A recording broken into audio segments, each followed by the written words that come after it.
सुत यहाँ आवाज आइरहेछ सुत सुत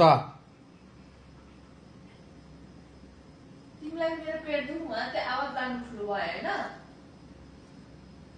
के भनेको गर लाइभ हेर अब गर लाइभ हेर अब मेरो पेट दुख्नु भयो पेट दुखो भने तातो त्यो हटब्याग छैन हटब्याग तताएर सुत न अनि लाइभमा त्यो भन्ने हो कि लाइभमा सुन्यो भन्ने हो मैले भइसकेको के रे फेरि आउन फेरि चप्पल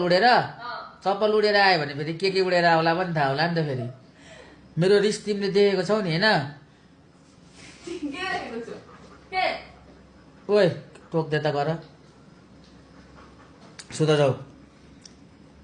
टेक केयर तातो पनि खाएर सुत टेक रेस्ट बब चिल्ली खाने भए भनाइ ऐ त हेर आऊ न त आऊ तिमी चप्पल हान न त मलाई